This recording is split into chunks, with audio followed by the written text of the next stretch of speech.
లేమ్మా, తెల్లారింది. అప్పుడేనా? కొంచెం సేపు పడుకోనివక్క ప్లీజ్. పడుకుంది చాలే. లే, స్నానం చేయాలి కదా. లే, లేట్ అవుతుంది. లేమ్మా. అబ్బా, పద పద, త్వరగా స్నానం చేయి. వెళ్ళు.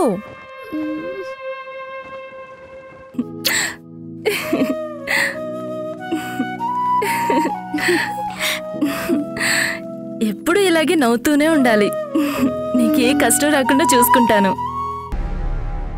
జీవితంలో ఏదైనా ఓడిపోతే అనుభవం అనుకోవాలి, కానీ మనం గెలిచినప్పుడు ఆనందపడాలి. ఎస్, అవునక్క. ఎప్పుడు ఇలాగే ఉండాలి నువ్వు.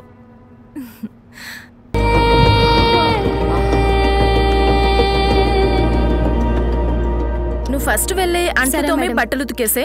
ఏ పనులు బ్యాలెన్స్ పెట్టకు. అలాగే మేడం. పైన బాగా బూజు పట్టింది, వెళ్ళి నీట్ గా అంతా క్లీన్ చేయి, సరేనా? నేను చిన్న పని మీద బయటికి వెళ్ళొస్తాను. నువ్వు భవానీతోనే ఉండు. నేను ఇంట్లో ఉండి ఏం చెయ్యాలి? నేను కూడా నీతో వస్తాను. అనిక, అనిక, అనిక, అనిక, ఏమైంది? అనిక, అనిక, అనిక. రాత్రి అన్నం అడిగింది, పెట్టలేదు. ఏమైందో ఏమో. అయ్యో, నీళ్ళు తీసుకొస్తాను. అనిక, అనిక. అయ్యో, ఇదిగోమ్మా.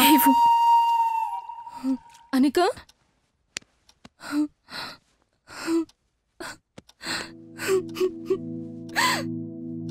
పసిపాపను కూడా చూడకుండా ఎంత క్రూరంగా బిహేవ్ చేశా. సారీ తల్లి. ఇప్పటి నుంచి నువ్వు నా చెల్లెలివి కాదు, నా ప్రాణానివి. భవానీ, చూసుకో.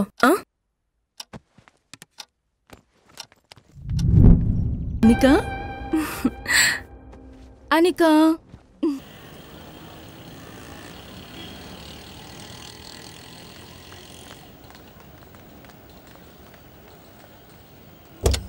కూర్చోండి.